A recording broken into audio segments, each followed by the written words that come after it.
morning. I'll call the meeting to order. Hi to everyone. I assume you were not contacted by anyone, so there are no public comments. There are no additions to the agenda. So liaison reports. David, would you go first, please? Sure. Can you hear me? Yes, we can. Okay. All right. Well, none of these are exactly related, but they're peripherally related, and probably you should know about them. Like the mask mandate now is back in effect. The transfer station will be charging for bulk disposal at 10 cents a pound, and curbside pickup for $50. And there are going to be 2 pilot programs to try to help reduce waste. You'll hear more about that later. The cell tower siting council approved the cell tower. The neighborhood is going to fight it, and the town is going to join it. There's a $600,000 grant for community conductivity, and that'll apply to the sidewalks in the center of town and Amity High School, and for lighting in the town center and thermostats in the library. You know about the American Rescue Plan Act because you're benefiting from it. We don't have to go into that. There's going to be an Earth Day event in April and a bike route event to celebrate the new bike route in May. And the majority of the Board of Selectmen voted to begin negotiations with Arbor Haven and reject the offer of the Park Association and the Land Trust to purchase a conservation easement on the former country club property. What's going on in town? Okay. That's it. Yep. All right. Yeah, excuse me, can I just ask a quick question? Sure. You were talking about the approval of the cell tower for the siting plan, Yes. and the town was gonna fight it? I thought it was a done deal with the last decision. What's There were a couple of very senior people on the siting council who did not agree with the majority opinion. So the neighborhood is going to appeal, and they asked the Board of Selectmen if they would join in the appeal, and the Board of Selectmen voted unanimously to do that, to support the neighborhood. Great. What is the likelihood of it happening, of it being turned over? Well, about 115 maybe. Okay. There are some rabbits they can pull out of their houses. They're not done by any means. So Okay, good. yeah, I got to keep my cards close to my vest. But you'll be hearing about it the next round, I'm sure. Anyway. Okay, David, thank you You very bet. much. Dwight? Yep, would you like to give us a Board of Finance report? Yep, just real quick is that we have the operating budgets. We heard from all the departments within the past few weeks, and we'll be going through those, within the next month, so we can make our recommendations back. So that's basically what it is right now. Okay, thank you. The next item on the agenda is minutes of the January 4th meeting. You've all received that in your packet. Are there any corrections?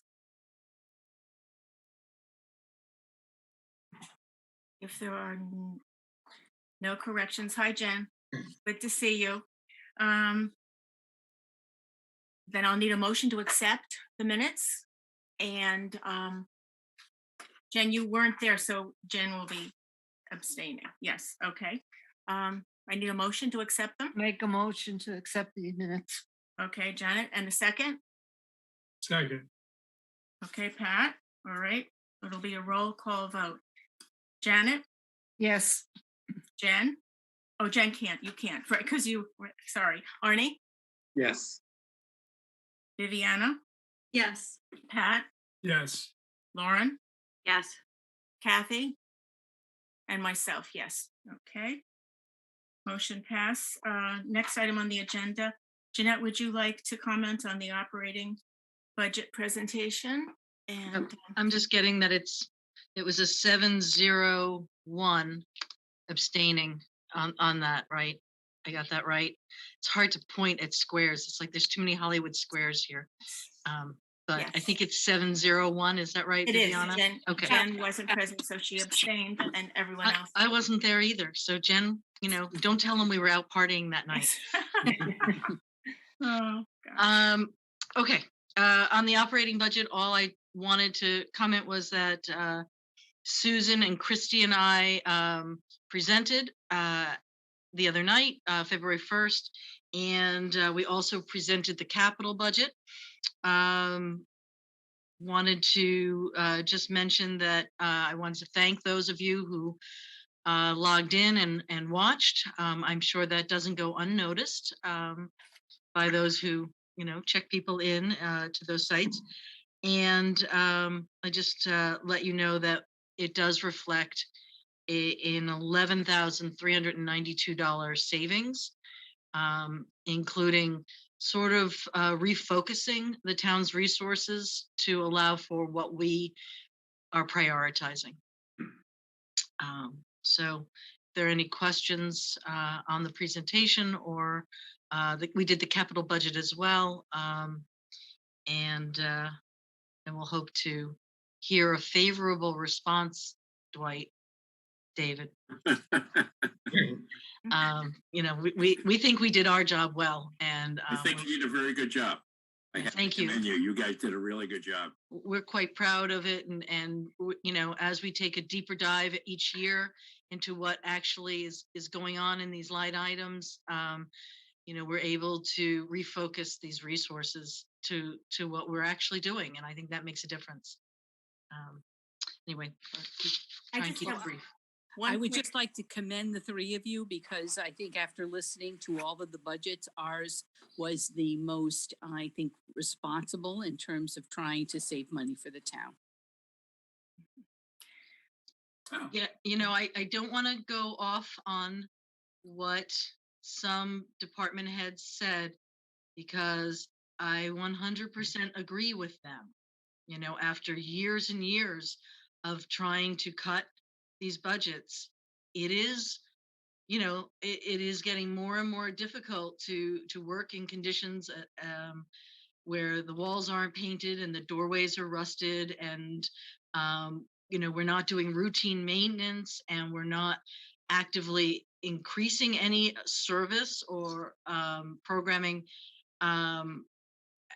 It's difficult, and so I appreciate the compliment, and I want to just say, I think all of the members of the Board of Selectmen and Board of Finance seem to be hearing us.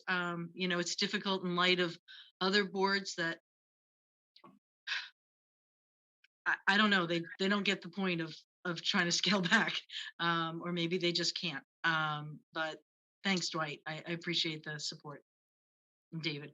I just wanted to make just a brief little comment here. We know how numbers really matter. And for those of you who may not have tuned in, it's important to note that in January of 2019, 55 are ages 55 and over in Woodbridge represented 35% of our total population in Woodbridge. And as of now, we are up to 37%.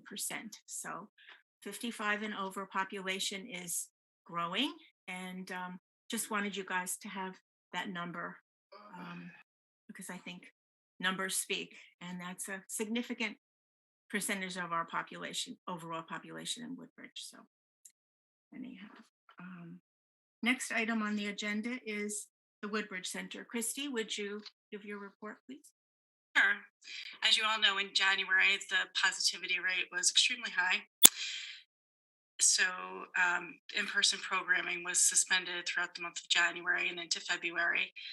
We will reopen in-person programming next Monday on the 14th, as the rate's coming down consistently. Today, the rate was 4.77. So very nice, coming down from high 20s at one point. We continue to do updates through email blast and robocalls to update the clients on program changes and other COVID updates that we have to give. The center distributed 130 COVID positivity home test kits, COVID home test kits, at a small mini drive-through, and using the transportation program. And they went to the most vulnerable older residents in Woodbridge. We started doing more Zoom programming since the positivity rate was high. And so, since we were doing more programming, we offered coaching to those who needed a little extra help on Zoom so that they would be able to participate. The aerobics class started mid-January on Zoom, and it will continue through the end of this week. And then on Monday, it will resume in person again. We've started offering that at no cost. At the beginning of February, it'll continue throughout February in recognition of Heart Health Month, thanks to a donation from Coachman Square. And this resulted in several new people trying the class and signing up also when it is in person. So that's very positive. And last week we tried to offer targeted strength training on Zoom as well. That class prefers the in-person as compared to on Zoom. So we just are going to hold off until next week when we resume in person. And then the painting for pleasure class, the AAA driver improvement class, and the evidence-based lifestyle change program will all begin next week. And the evidence-based lifestyle change program will also be offered on Zoom as well as in person. On the 17th, we will have our super sweet New Year's party drive-through luncheon, which will be co-sponsored by Coachman Square and Opal Stork Home Care Agency. And then Hampton Health and Rehab will provide a Chinese New Year fun pack along with that. And on February 25th, we'll be having an in-person viewing of Selma, the movie Selma, in the center building gym. And Hampton Health and Rehab will supply a to-go snack with that. And then starting in March, we will offer the American Armchair Adventure National Park Series, which will be sponsored by Hampden Rehabilitation Healthcare Center. And each month for 6 months, there will be a simulated in-person tour to a different national park.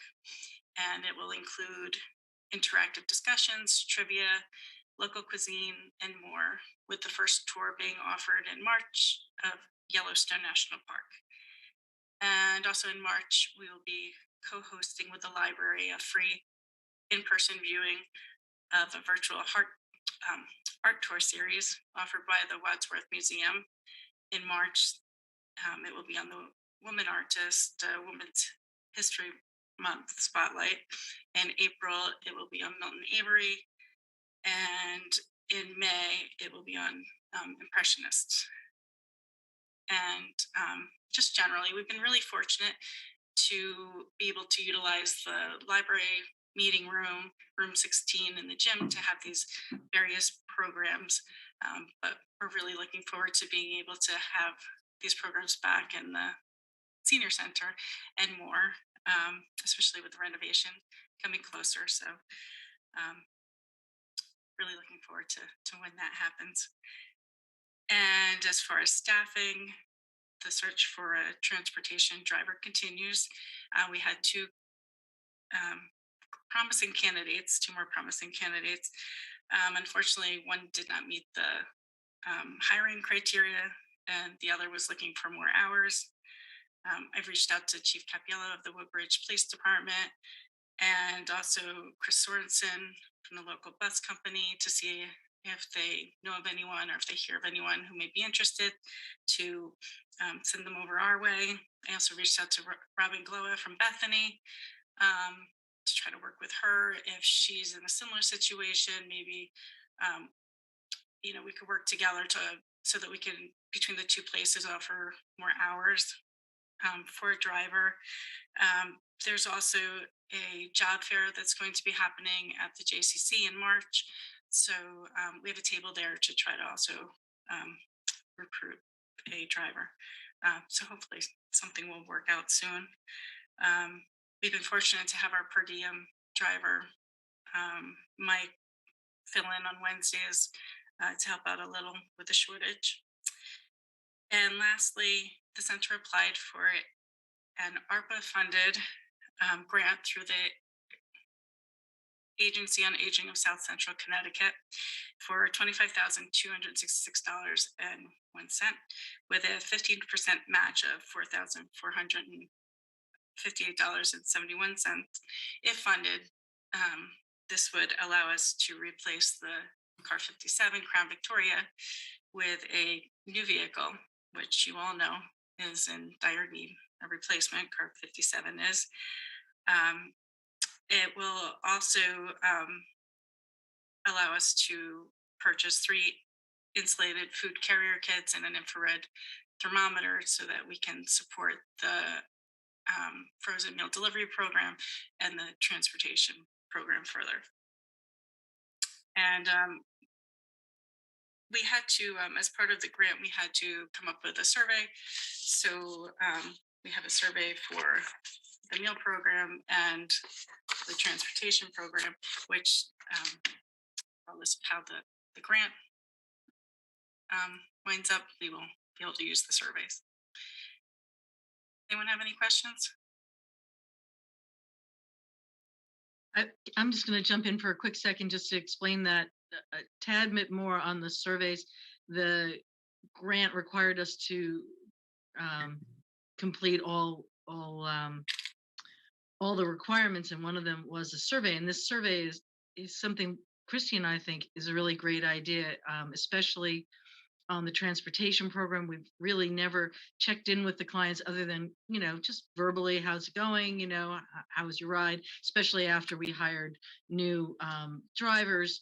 But this will give us the ability to, how are we doing? And what improvements, do you see could be made, or suggestions? Likewise with the food program, the delivery. It seems like everyone's happy, but you can always take suggestions and see if there are any improvements. So I thought it was great that Christy created these, and we did it all on deadline. So they're really nice. When do you hear about the grant?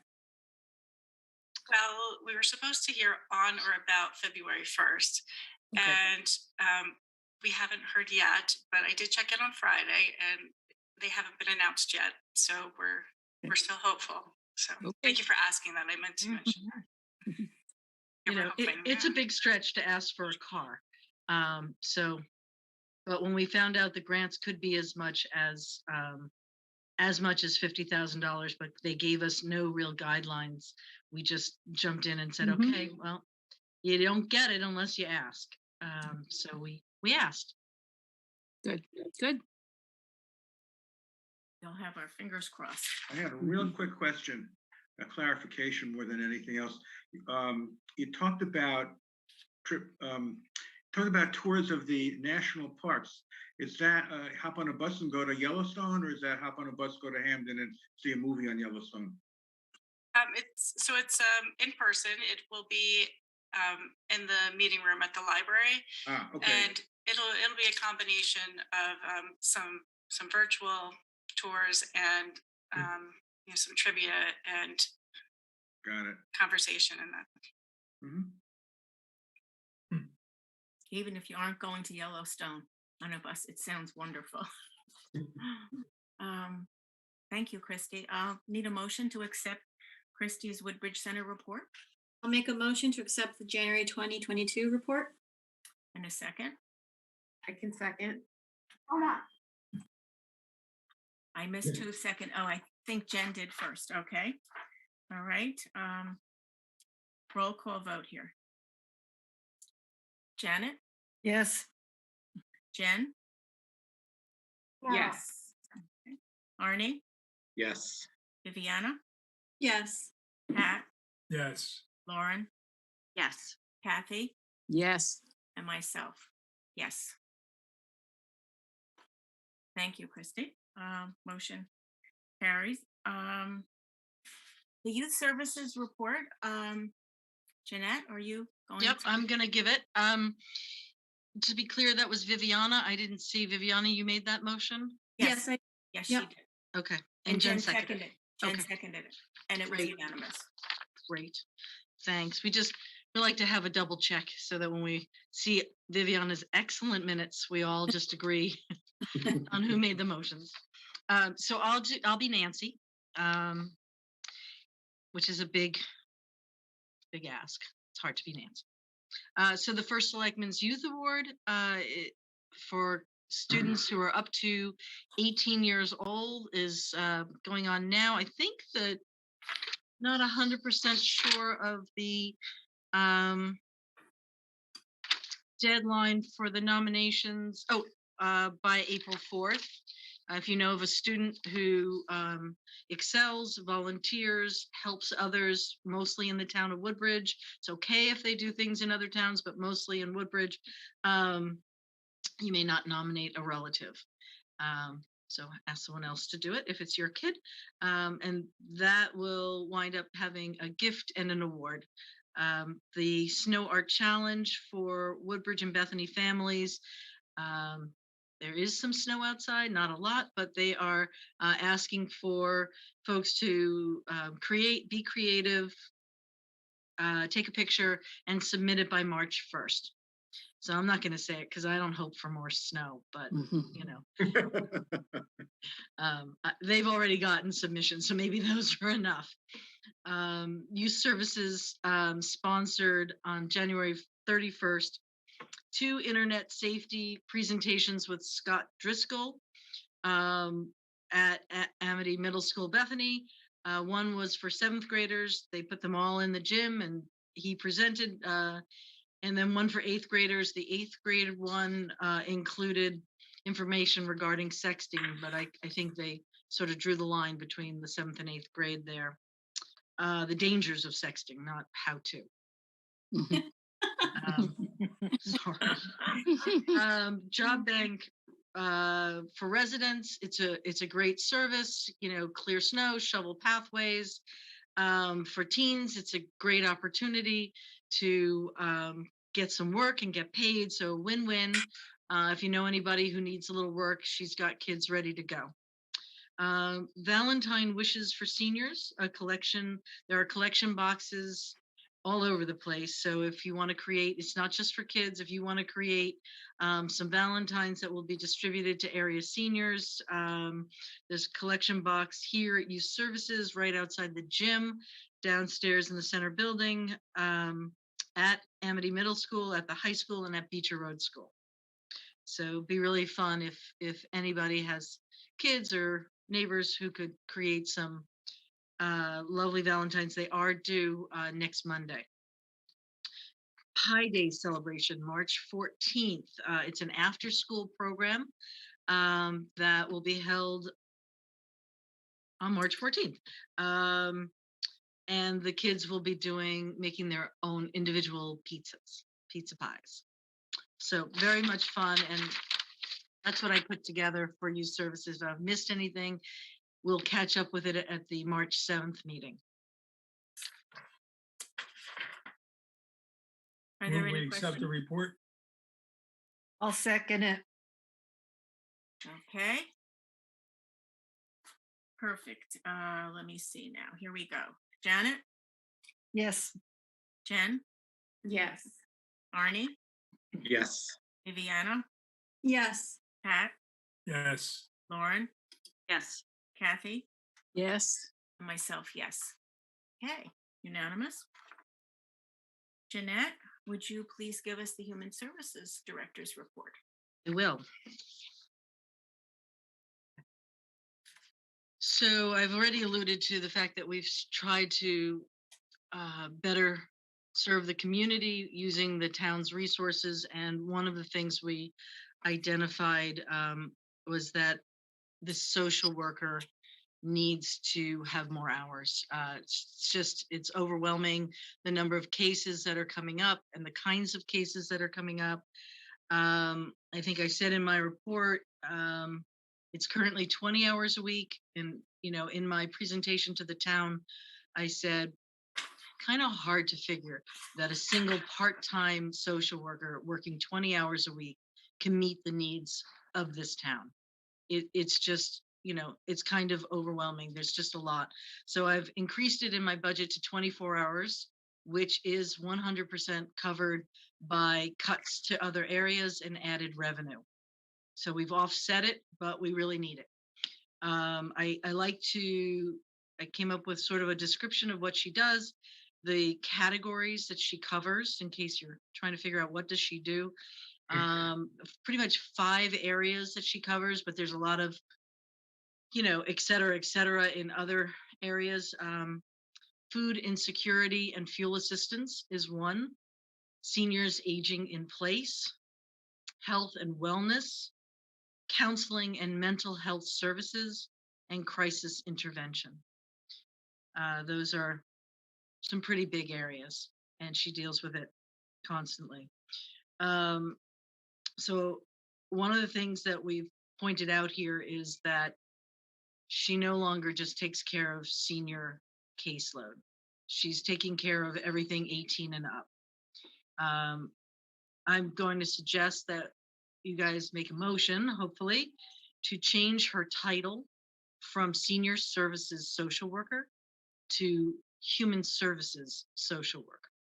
I think that would better serve the town, and it definitely describes what she does a lot better.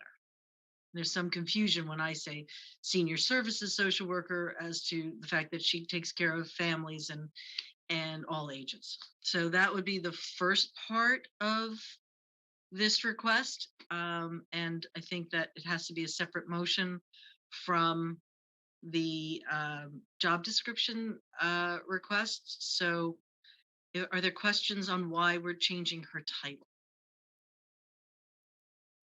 Well, my only question is that enough of an increase in hours? No. Yeah. No, but as you said before, we were trying to be prudent.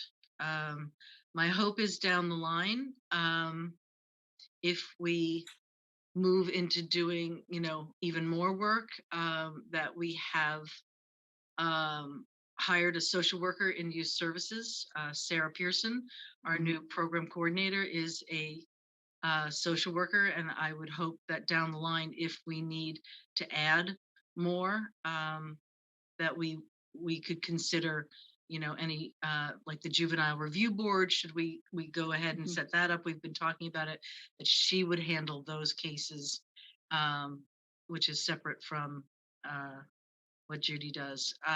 We can't go beyond 28 hours. I think we take this incrementally, and see where we stand as a town next year.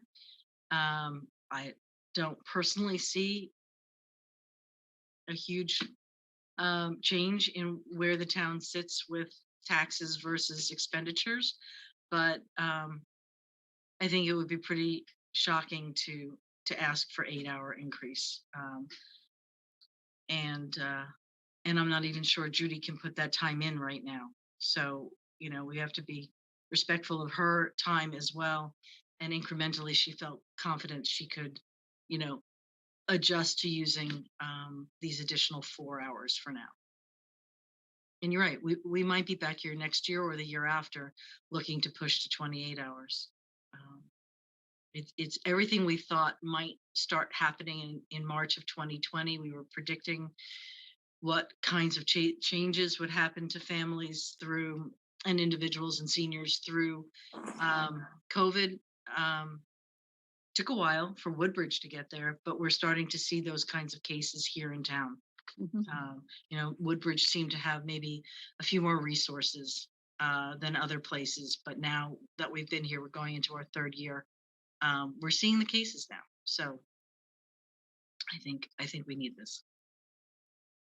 I I like question. the idea of Sarah with her skill set, getting to know the population, and then in the future, if we need to add more, she may already have some inroads in that population too.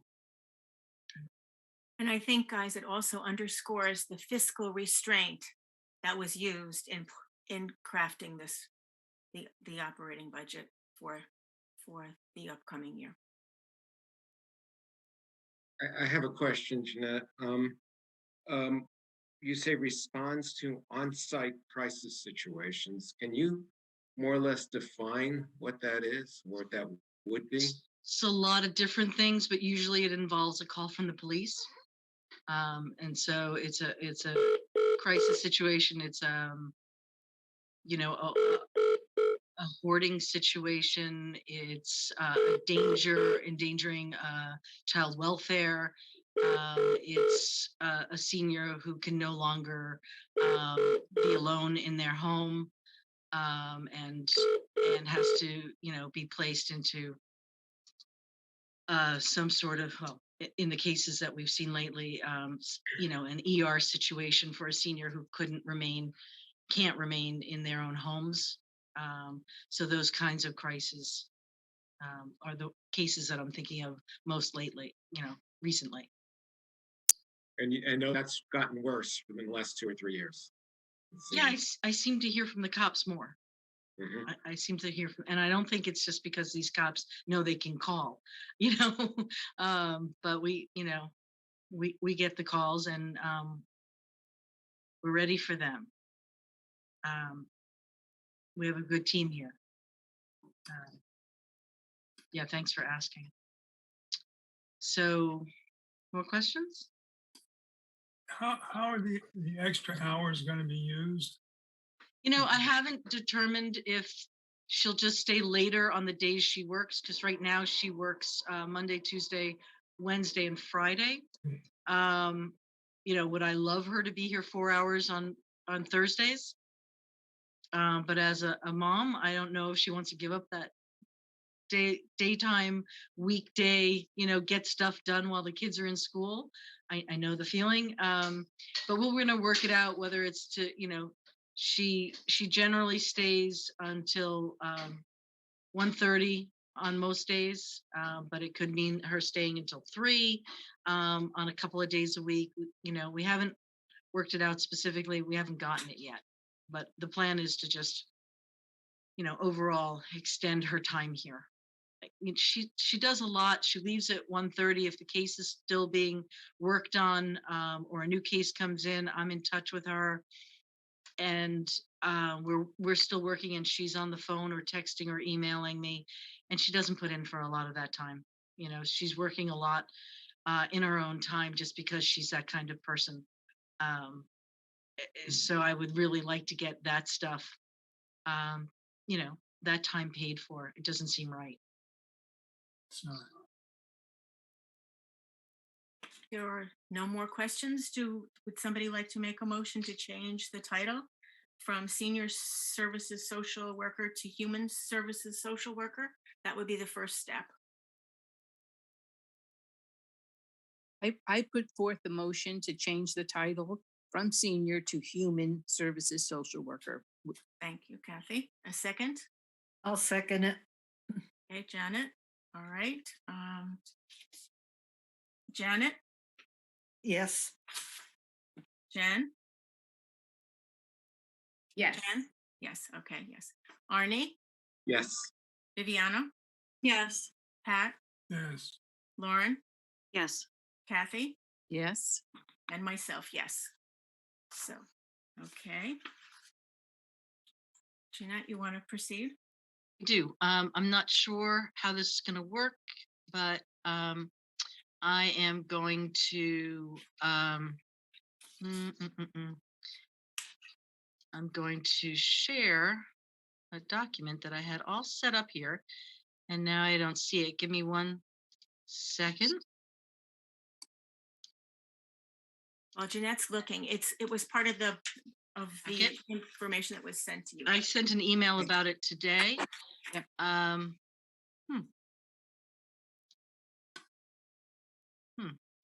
I somehow don't see it, and I had it ready to go. So wait 1 more second. I was so excited that I had this planned and ready to go. Yep. You sent it out at 2:00 today.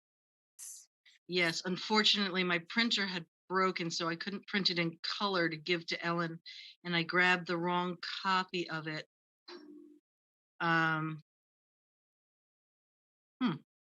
Maybe enough of us have printed it out.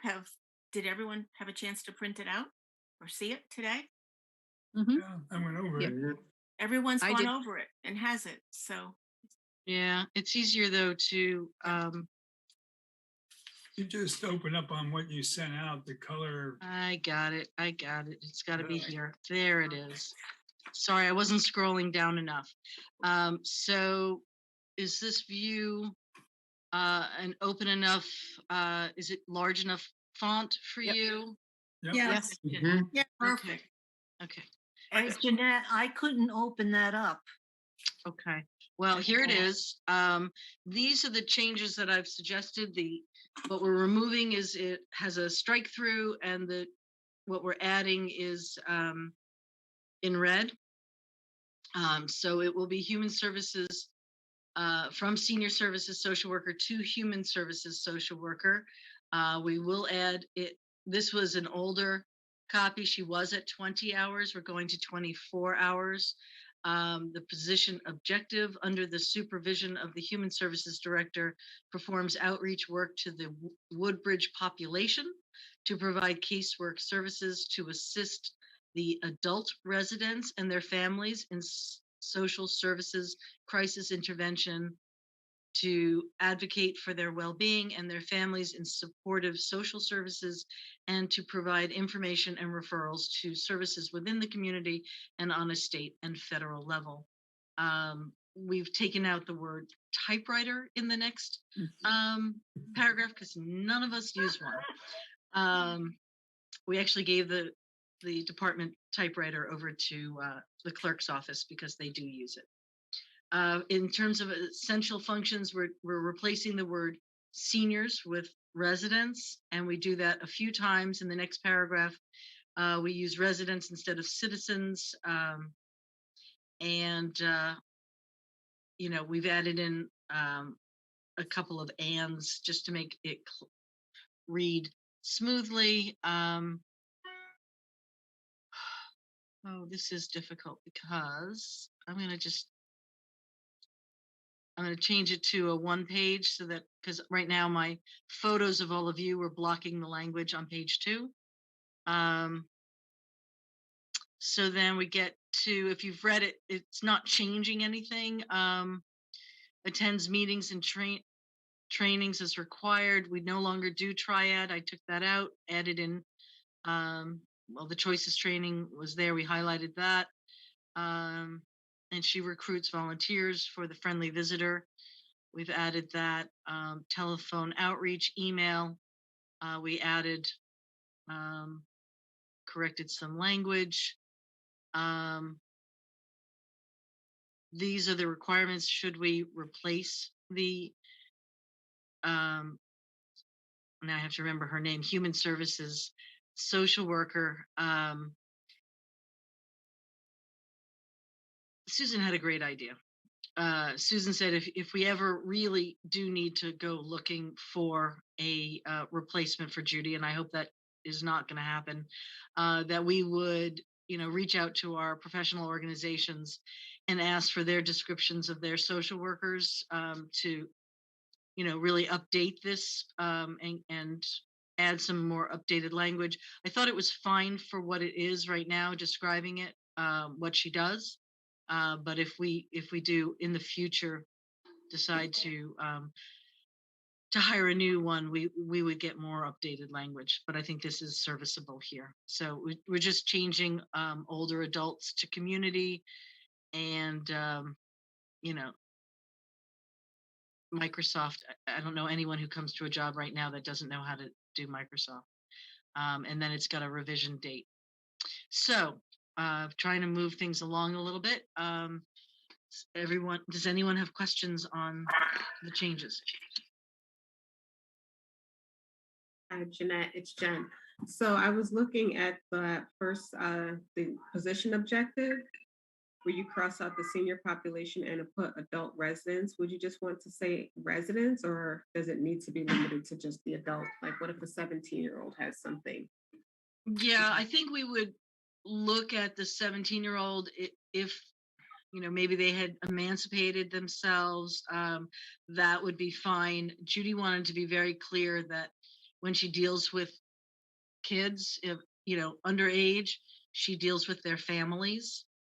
It's sort of a holistic response. So she did not want me to put in the just residents. we work together on this. So I would defer to her as far as that. I mean, I think it could happen, we could have a kid, but then we would be working within youth services as well on that.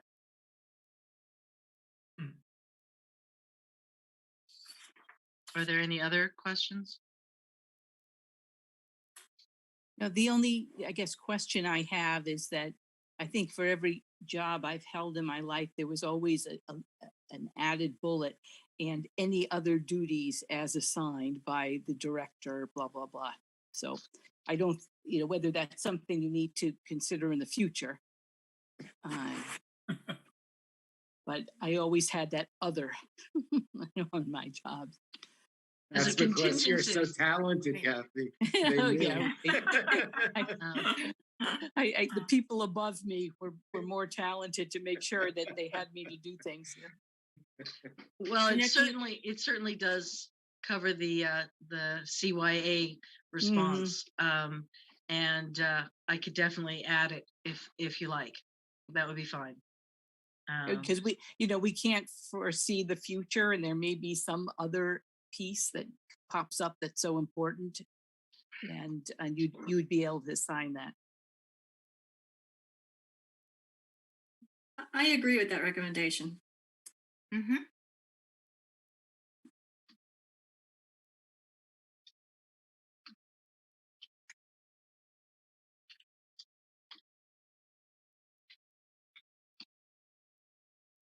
Something like that. Can you all see that change? Yeah. Do you want to say human services director or just you want just director? It's okay.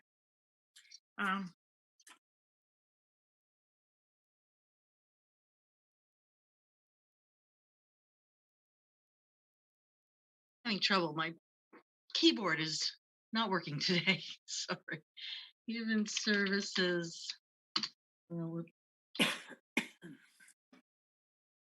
Okay. Thank you. All right, saved. Okay. If there are no other questions, is someone willing to make a motion to accept this document that has just been the job description document that's been with the corrections? I will make that motion to accept the position title for human services social worker. Okay. Arnie, a second? I'll second it. Okay. Thank you, Janet. All right. Roll call vote. Janet, Yes. Jen, Yes. Arnie, Yes. Viviana, Yes. Pat, Yes. Lauren, Yes. Kathy, Yes. and myself. Yes. Okay. Great. So you learned that we applied for a grant and that Christy created the surveys for the transportation and for the meal program. And I went to look for our grievance policy and found that we didn't have one. We have an ADA compliance grievance policy for the town, and as ADA coordinator, I have to sign off on that every year as we update it. But what Human Services Commission has is a grievance subcommittee and no procedure to use it.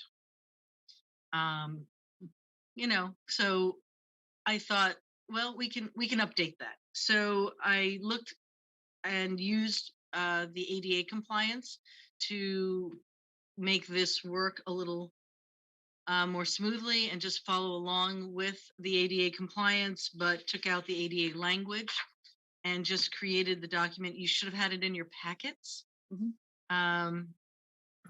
If you're comfortable asking questions on what you've already read, or we could take a minute to look at it a little bit more. It just really lays out the schedule. The director and the subcommittee, well, the director will get a grievance call the subcommittee, meet with the subcommittee, decide a direction, a response. There are time limits to how long these periods of time can last. We can't just let someone linger for months. We must respond. Then once that information has been delivered, they have the right to say they're not satisfied, and they can take it to the first selectman or their designee, who can choose to endorse what we've already done or find another solution. But it sets a timeline, it sets it out, and I figured, sorry guys, but I already used this in the grant application because we needed to have something in a hurry, but I really would like to have, with your changes, with, modifications, whatever you want to do. But it would be really good for us to have a procedure.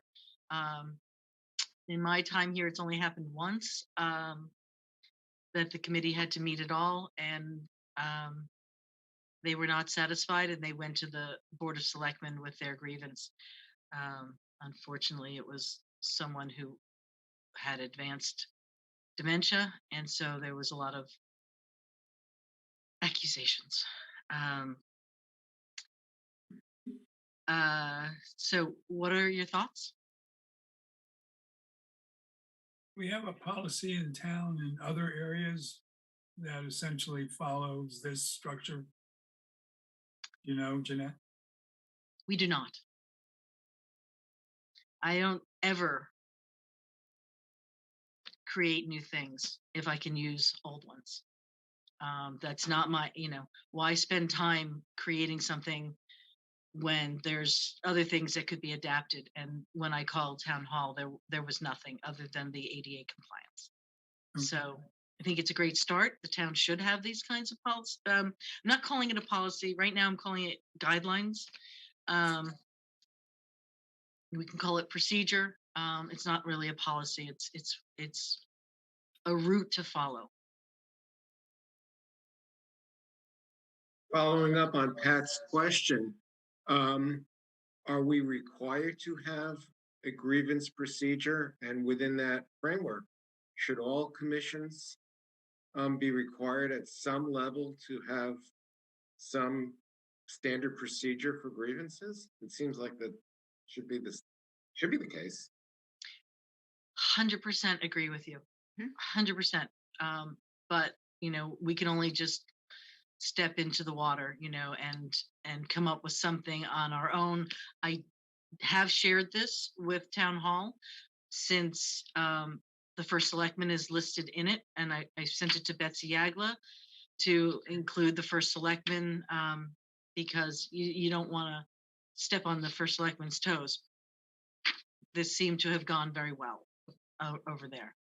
Jeanette, did you mention where this is a requirement? Is this a legal requirement to have a grievance? Because I know that the ADA under federal law requires you to have a grievance requirement. Right. But I don't know where does this come from? So, it was sparked by the grant that we were filling out, that we needed to have a grievance procedure here. That's why we had to do the survey. There, this was a federal grant that they're passing along to us. So there were bigger hoops, there were bigger hurdles to go through. I don't believe we need to have this policy, but I sure do like the idea of it, since we have the grievance subcommittee. It's like, well, I'd like to follow a route. I'd like to know what I'm supposed to do. If we get that complaint on the phone and we ask for them to put it in writing, what am I supposed to do next besides call you guys who are on the subcommittee for grievances, and meet? But then there's no procedure to follow once that happens. So I love the idea. I know at the library, we continually updated the policies, so that the staff had a means of explaining the policies to the towns. You need to give your staff the words to use, or they may use the wrong words if somebody's asking questions. So if there's a complaint, you want to have a procedure that everyone follows the same way. And to Arnie's point, excellent point, it should be consistent across all the boards and commissions. Jeanette, I'm going to just say one thing, and you have mentioned procedure several times now. And nurses always have what they call a procedure manual. So do we want to call this Woodbridge Human Services grievance procedure? Because it really tells you how, rather than guidelines, or it doesn't really matter, but that might be something you might want to think about. Because it's a procedure that you're following. It tells you how to do it. Sure.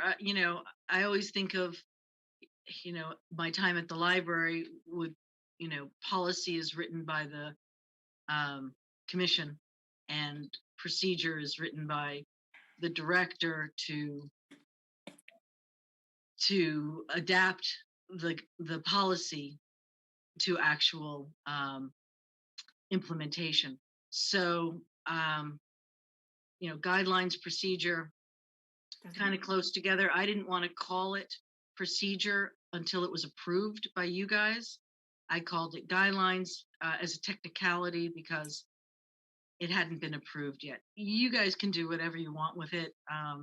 It's completely up to you. I just thought it'd be nice to have, as I said, we're delving into some inner workings here. What's not, what makes our jobs easier. And I think to have guidelines or procedure, whatever you like, it just helps us do our jobs better. I'd ask the attorneys that might be in this commission to differentiate those two terms, but in my experience, guidelines are less limiting, they're more general, and if you do not follow the letter of the law, if you will, it's not as severe as if it was a procedure. But this is a psychologist talking, not an attorney. Well, I seem to favor procedures because it sets forth the steps that you need to take to file the grievance. Guidelines are kind of like recommendations, and like you said, Arnie, they're not as binding. I favor saying grievance procedures because it sets forth the steps you need to take to file a complaint. Well, that means that we will hold ourselves to it if and when that time ever comes. Yeah, for example, they're requiring that it be a written complaint. If somebody calls over the phone and gives a complaint, then they're not following our procedures. So I think we want them to follow this. Goes both ways. Yeah. Just in listening to Jeanette present, so often she kept saying procedure, and I thought, speaking as a nurse, procedures, right? Okay, whatever. So, Jeanette, I have a question. Sure. It might be foolish. Years ago, they had an ADA group. Do you recall anything on that? Or it might have been before your time even. Yeah, what was their purpose? What was it for It was compliance? an ADA group that started out and it kind of disappeared. We started out by going around having all the buildings checked for compliance. And I can't remember if any rules or regulations were set up on it. And I doubt very much I have the paperwork on it. Yes, so that was a committee that Mary Ellen sat on, and she went around with Terry Gilbertson and Brad from building maintenance. We had about 8-9 members on that. Yeah, and they looked at things like, compliance of the doors to get in and vote, and slopes of or any barriers that might exist. I think that group kind of like disappeared into. Well, it met. I think up until 2019, then COVID came around, and I think it's sort of a intermittent thing. It hasn't gone away. I believe I still sit on that. They never really did anything then with any. Well, they did. They looked at the senior center architectural plans back in 2016 or 17 when we created them to make sure we were in compliance. So I know it still existed. We lost Terry Gilbertson, and that was a terrible shame, but we've had part-time building officials since, and I can definitely, I think it's a great idea, Janet, a little tangential from here, but I can speak with our new building official, Bob Dillon. Those of you from a certain era will appreciate his name. And he's lovely, and I can definitely make a note and talk to him about it. Because I wasn't sure at all how far that had proceeded on doing anything. I know they got as far as checking buildings and Mm-hmm. I'll definitely look into it. So back to the procedure slash guidelines. Well, let's call them procedures. I mean, it seems to be the I think consensus that- that makes sense. And I have to. let's try them and see how they work, and we can always revise them. Oh, Pat, I hope we don't need to try them. Either, I sit on that committee. I hope this is a creation that goes nowhere, but I'll be glad when we, pass it and get through and have it. I was, diving into the ADA compliance, and I realized that it really curtailed us to in-person meetings. And so I've made a suggestion to Jerry Shaw, who I have to sign the document every April, but she puts it before the Board of Selectmen for approval.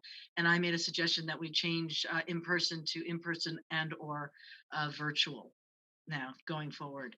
And so that'll be here for us as well. We'll have the option of complying with the procedure, but also doing it virtually if we need to. Jeanette, I make a quick question. I'm sorry, David? Yeah, can I ask a quick question? To whom did these regulations pertain? All clients of the Clients, okay. of the Human Services Department. Not And when I say employees. clients, it means that if you utilize the transportation program, you Got it. receive food or participate in a program, you're a client. Got it, thank you. I don't think it could be somebody who doesn't use our services, because Mhm. they can't complain. Right. Unless we denied services, and then they could complain. Got it.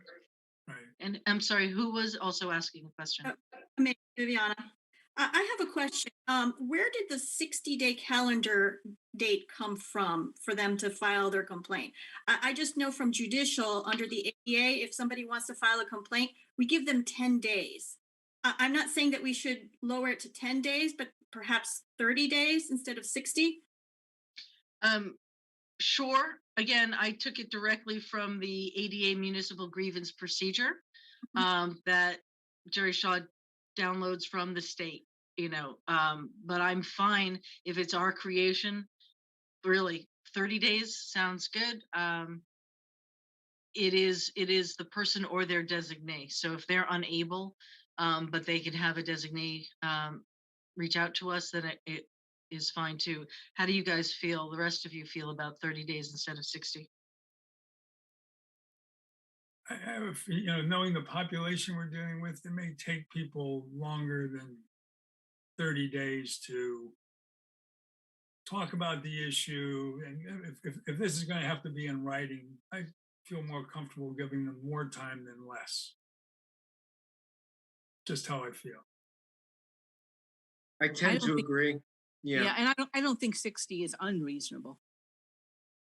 I agree with the 60 also. Okay.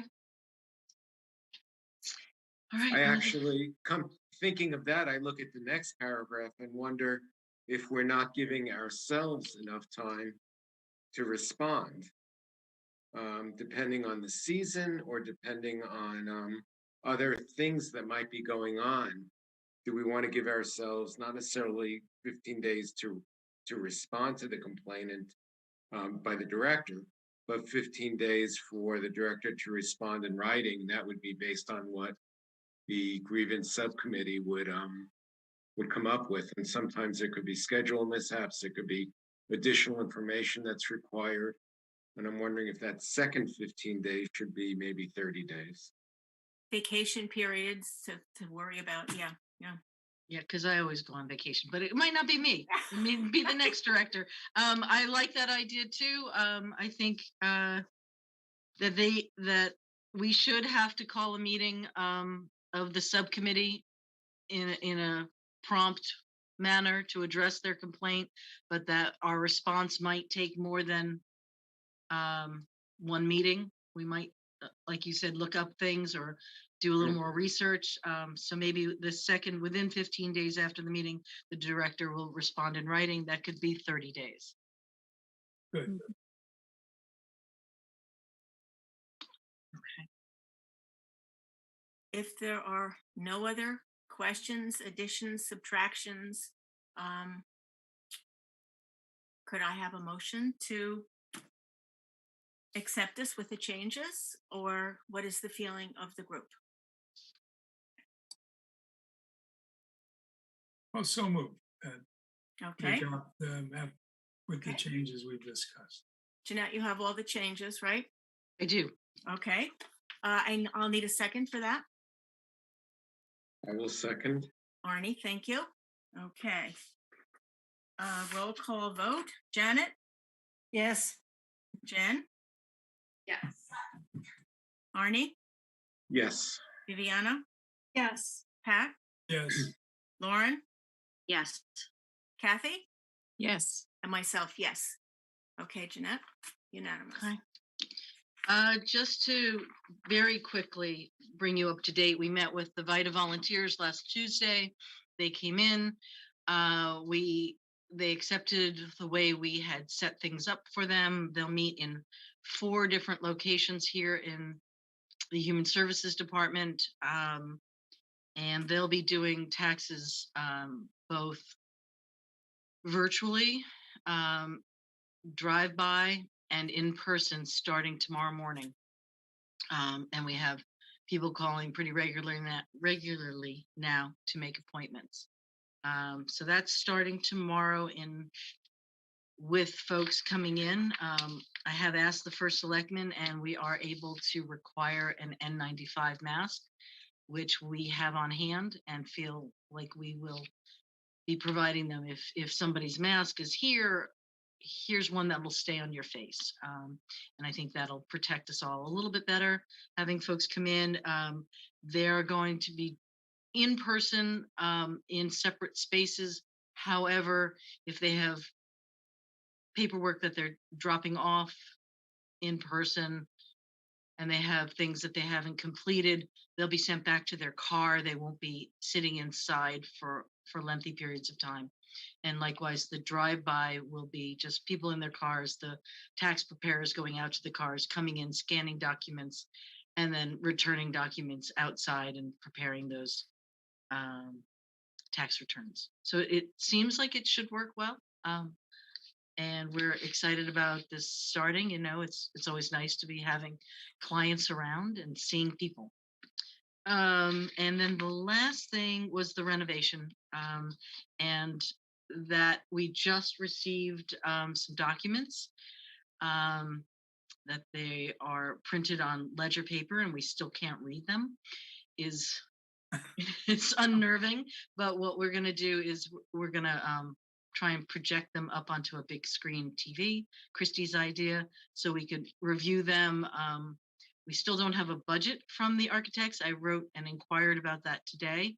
I know Dwight, you were interested in sitting in, so we're gonna have a meeting to go over these documents.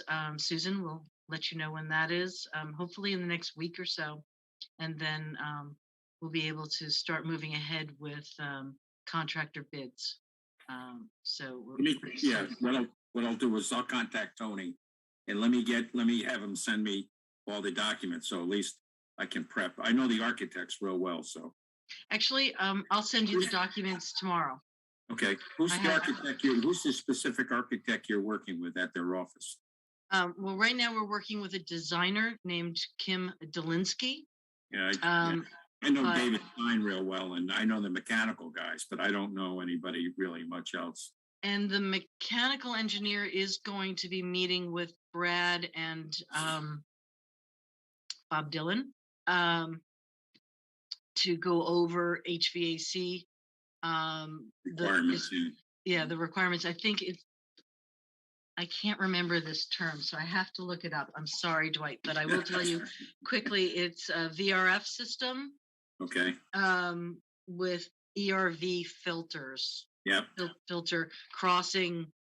What we explained to them was heating, cooling. Okay, fine.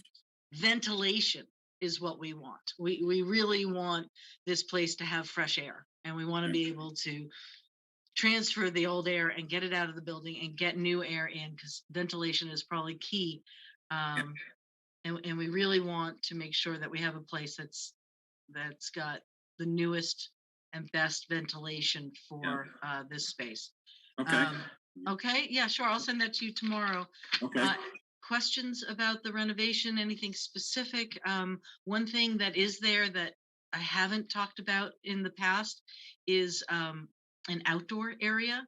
We're hoping to move ahead with in the courtyard, a shared area with the childcare, but the space that has previously been our vegetable garden, which is fenced off. And we're going to be meeting with a landscape architect. It's kind of like in the time of COVID, why wouldn't you want a usable outdoor space?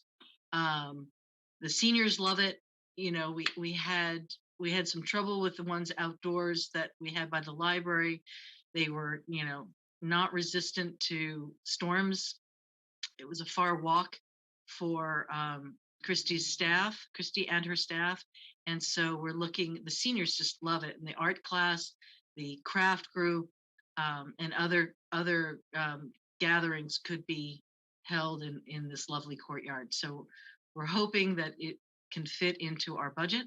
I don't see the changes as being very expensive, what we're asking for, but I think what we read about in other centers that are being renovated, it's really the new outdoor space. And Susan looked up and there's, really no one planning new space that doesn't include some sort of outdoor space. She sent me a lovely article from the New Haven Register about a preschool that just built an outdoor space for crafts and exploring. It's pretty cool. So that was the added part to our plans, and we were able to remove the cost of HVAC from our budget because the ARPA funds should be covering that. ARPA funds will cover that, but not the design of the HVAC. So the design was not the biggest part of what we were going to be expending. Out of the $438,000, I was fully expecting half of it to go to HVAC, and this will allow us to do a few more things. Pretty exciting. Certainly is. Well, thank you for that very comprehensive report, Jeanette. I'll need a motion to accept the Human Services Director's report. I'll make a Thank you. Thank you. And a second? I can second. Thank you, Jen. Okay. Janet? Yes. Jen? Arnie? Yes. Viviana? Yes. Pat? Yes. Lauren? Yes. Kathy? Yes. And myself, yes. Okay. I believe we have old business, new business. Jeanette, would you like to tell us about the resignation? Yeah, it's really unfortunate, and it is with regret that John is no longer able to serve on this commission and has sent a resignation. So we received his letter. That's too bad. I think our minutes should reflect a thank you. He has been sent a thank you by me on behalf of all of you, but I think that our minutes should reflect a thank you to him for the service he provided as part of our commission during his tenure on the commission. It was wonderful to have somebody in his line of work to add and be responsive and helpful for Judy and for Nancy, and I think he will be missed. And I conveyed exactly that to him in a letter I wrote from all of you. On behalf of the commission. Okay. The next meeting, our next regular meeting is scheduled for Monday, March 7th. And if there is nothing, no other. Let me ask you a quick question. Yes. Will there be any movement to try to replace John at this time, or will we wait till the beginning of the next term?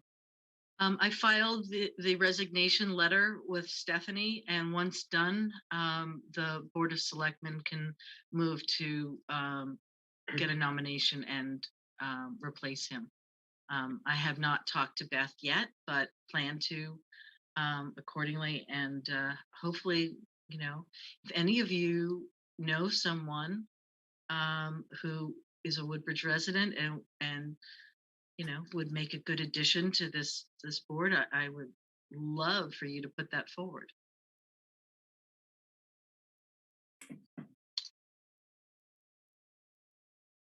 If there are no other questions or any business that needs to be discussed, old business, then I will need a motion to adjourn.